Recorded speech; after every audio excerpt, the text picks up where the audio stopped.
Kia ora tātou. My name is Emily Beausoleil. I'm a lecturer in politics at Victoria University of Wellington. My work is always focusing on how we can hear one another across profound social difference and conditions of inequality. It's at the heart of everything we do in society, in diverse societies, particularly for social justice purposes. So whether we're trying to ensure everyone is fairly included in the dialogues we have, the decisions we make, or whether we're trying to effect changes that will make certain lives better, we're always counting on the ability to listen, and we're asking for people to listen to different and challenging and especially marginalized views. So we usually talk about this in terms of voice, our right to speak, giving voice, speaking truth to power, and we typically take listening for granted. It's automatic, but voice never happens in a vacuum. In fact, voice doesn't exist without someone somewhere listening. So if marginalized and disadvantaged groups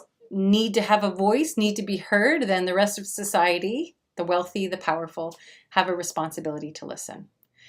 When we start to turn that question around, when we start to look for who's listening and who's not and why aren't they, it becomes really clear that listening is very rare. I have some examples here of the offense certain people have taken to hearing a few moments of te reo on the national radio, the backlash against the idea that Black Lives Matter. We can see this in Hobson Pledge's offense at the idea that there's anything different about the way Maori are treated compared to other citizens. Looking at this question of listening, what are the challenges to listening? What might be conducive to helping us listen better?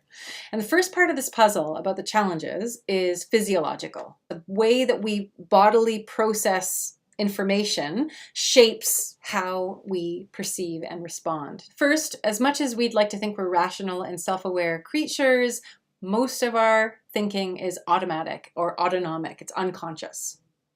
So it's happening at the level of blood flow, hormonal levels, digestive activity, metabolic rate. That kind of rapid fire processing is most of our processing. And what we think and what we feel in terms of emotion, like I'm feeling sad or I'm feeling excited, that's an interpretation after the fact of so much that's going on beneath that conscious surface. So environmental factors as subtle as the smell in a room or the temperature of a room or whether we're holding a warm beverage will affect the kinds of judgments we make, how harsh we are, how compassionate or generous we are. Judges have been found to be more lenient in their judgments if they give that judgment right after a meal, and harshest if it's right before a meal.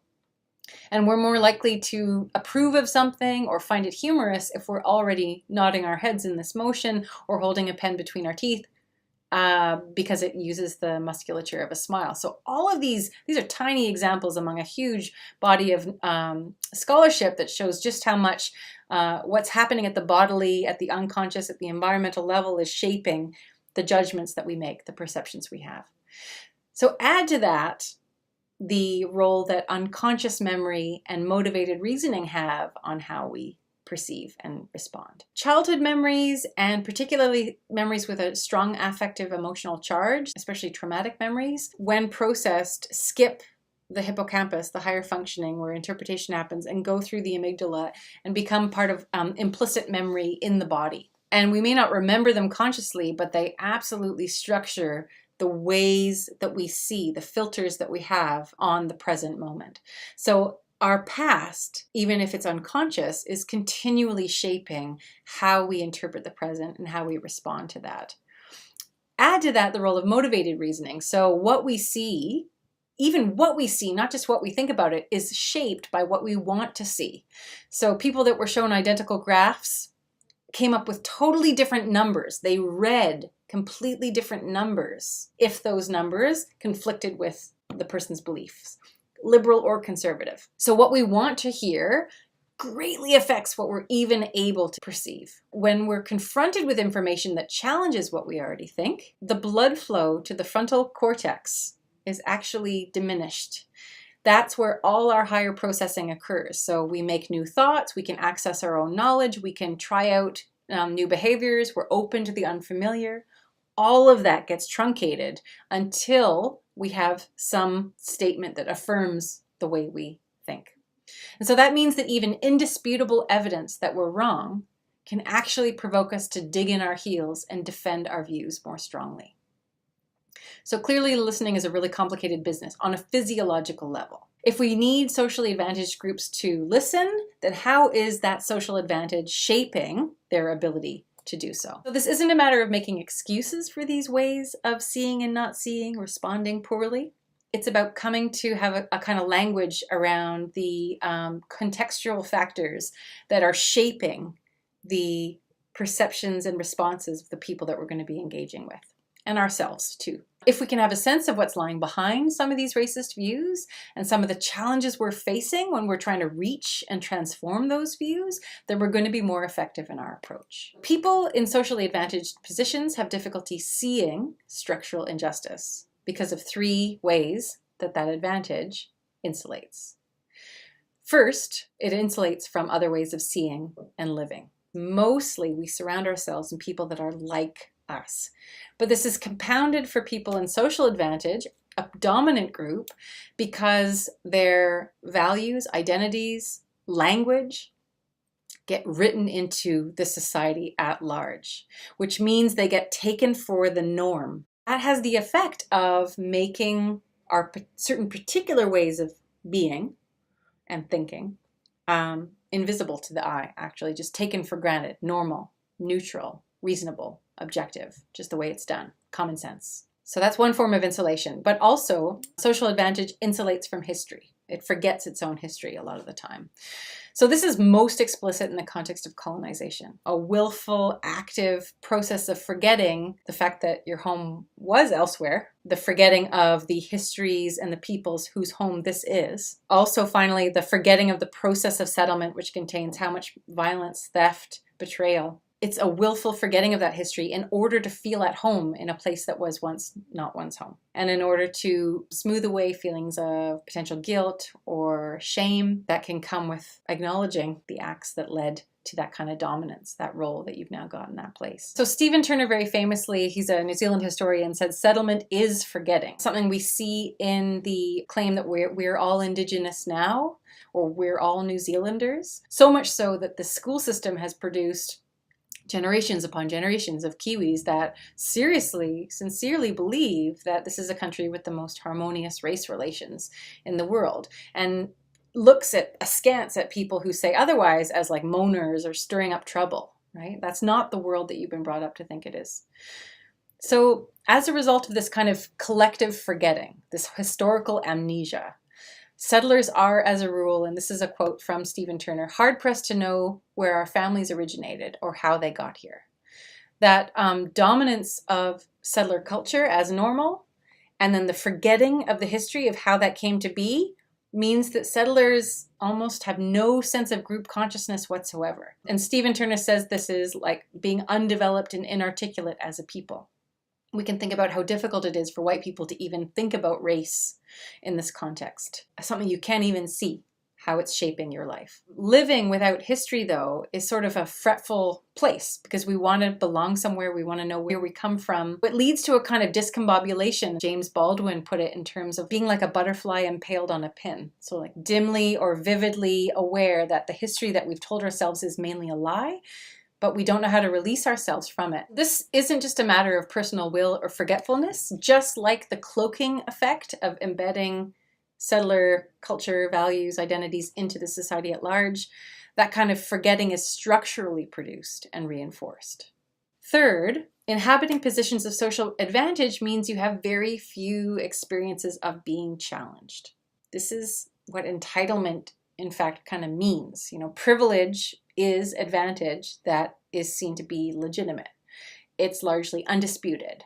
It comes with a sense that you are entitled, that everything is in its rightful place. In fact, having social advantage comes with certain cognitive benefits that reinforce that sense. You are less likely to be questioned on your claims. You're more likely to be given more time to speak. You are looked on as a knower more readily. You don't need to work so hard to be understood because your way of seeing is written into the society around you. And you're seen to be more worthy of attention. So what does that do over time? Those are advantages, but they spoil us over time. The effects of some of these cognitive advantages, they produce cognitive vices. Jose Medina talks about these in terms of the epistemic vices of privilege. So if you're continually groomed in this way to feel like you're more authoritative, more knowledgeable, more worthy of attention, it means we overestimate our own opinions and our capacity to judge. We underestimate the validity of different views and opposing knowledge. And we have a hard time seeing our own limits, biases, errors, or learning from our mistakes. What Jose Medina calls epistemic arrogance, you overestimate your own knowing. Epistemic laziness, you're uncurious about other ways of knowing. Finally, closed-mindedness, you're resistant to being challenged to see more and to think differently. This isn't a matter of just a few bad personalities. This isn't a matter of consciously choosing or practicing this way. These are filters and frames that are channeling us pre-consciously. They're already shaping us, just like those physiological frames. They're shaping the way we see. They're shaping the way we respond without an awareness that that is happening. They're structurally produced through inhabiting these positions of social advantage and inhabiting a world in which everything feels in its rightful place with your group unjustly dominant. I want to highlight for you, because they're going to come up again and again, two frameworks for making sense of what we see, both of which disavow a sense of structure or history shaping lives. Both of which come out of this lack of exposure to other ways of seeing. One of them is universalism. So this is the idea that you only have your own experience to go on, but you overestimate the commonness of that, and you're going to overinflate your sense that your experience is universal. You're going to think that everyone had a fair go, that everyone had the same chances as you. You're going to think that your perspective is widely shared. Two, you're going to see discourses of individualism. We see this in the offense that some Pakeha take to even being called Pakeha, like being a social group, like everyone else is a social group, but Pakeha aren't. It's so uncommon to feel defined in terms of a group because that sense of the individual is so strong. Likewise, explanations for health, education, crime stats, etc., only in terms of personal choice, in terms of personal merit, in terms of hard work.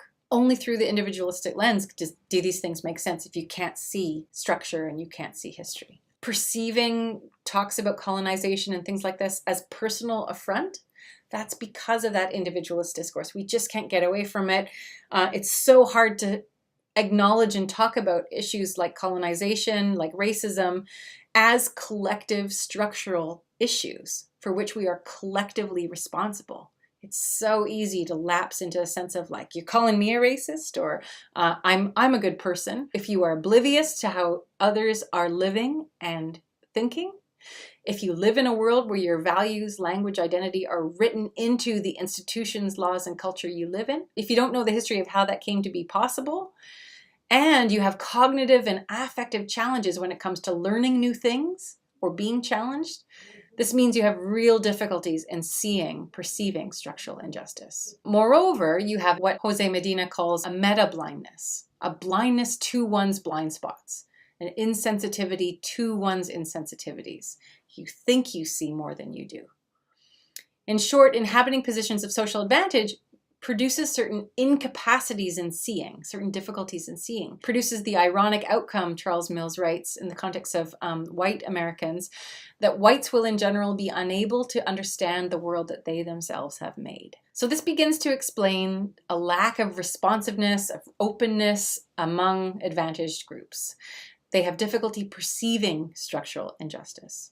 But it also starts to make sense of the violent reactions that we see when those kinds of challenges to pay attention break through. If social advantage is invisible, that means that if you're challenged, you feel like you're being marginalized, you're being pushed into a corner, rather than being asked to attend to an imbalance that was already there. Any kind of special privilege towards Indigenous peoples to address disproportionate and systemic disadvantages experienced by them. We hear this in the call that all lives matter in response to the Black Lives Matter movement. We hear this in the talk of white genocide in the US. We hear this in the men's rights movement or the straight pride parades worldwide. When advantage feels normal, and it feels like neutral position, then even the barest of concessions can feel like you are threatened. This difficulty is compounded by the thin skin that a relative absence of uncomfortable encounters produces. Very famously discussed in terms of white fragility with Robin DiAngelo, I'm calling this an oversensitivity. So structural advantage both interprets even minor concession as being victimized, and it means we lack the resilience that countless experiences with challenge can give you. When people in these advantaged positions feel uncomfortable, they rarely do. They don't have very good coping strategies. They activate a whole bunch of strategies to establish equilibrium, is Robin DiAngelo's phrase. Ways to make it okay, to feel okay in this moment. They include flare-ups of hurt feelings or guilt or fear or anger, anywhere where the emotion itself takes center stage rather than the thing that we're feeling emotional about. We see this in recourse to argumentation, we see this in silence, and we see this in the recourse to denial discourses like individualism and universalism. They're all efforts to right an imbalance, to return the resources lost via the challenge, in DiAngelo's words. If most of our perceptions and responses are shaped by unconscious and physical influences, if our bodies respond to feelings of discomfort by shutting off our ability to listen, if structural advantage both readily interprets even minor concession as marginalization and often means a lack of resilience to remain open in that challenge, then speaking truth to power just isn't enough. So what then might encourage listening? Listening is incredibly difficult to achieve, but it also turns out to be powerful in this kind of context. Whether and how we listen always shapes the field in which communication occurs. So it actively affects what happens there, both in terms of how we express ourselves and how we listen are affected by another's quality of listening. So this much is clear from the last 2 years I've spent trying to learn from practitioners across conflict mediation, therapy, performance, and education. Those are 4 sectors where they know how to gain and hold our attention when we are challenged. Through that work, it's really clear enabling another to feel heard can diffuse anger, it can contain reactivity, and it can soften and open others to hearing something new and difficult. Listening can be a martial art. And when handled artfully, it can be a force for transformation. Something that Veronica Tafai, who's a TDT educator with Te Atakura, said epitomizes what I'm hoping my small talk can help us do, which is to listen for what's behind a particular comment, a particular person. Veronica said to me, the reason why I don't get angry is because I see them. I really see them. I see them in terms of, you and your parents and your grandparents and everything that you have been through in terms of what your father has been taught in school and what happened to his grandfather, in terms of all the struggles that he made, because there's a lot of people in New Zealand who are descendants of really poor white people. And so the particular views and the particular prejudices and the particular biases that people will bring in, I can't be angry at that person because we see them for who they are. I never see just anyone sitting in front of us as an individual. But I don't mean in terms of the living, I mean in terms of the dead. When they walk in, whatever racist thing comes out of their mouth, I'm thinking, yeah, and I can see you and your parents' parents, this long line of everything that's happened in their lives and everything that's happened in society currently in your life for you to say that comment right at this moment. It doesn't mean I'm not annoyed at it, but it does mean that I can see it more powerfully in terms of the context that it arises out of. My hope is that this gives you language, a bit of a way of seeing some of the factors that are at work that often aren't named, that are a part of the difficulties in reaching people in positions of relative advantage, people that we need to listen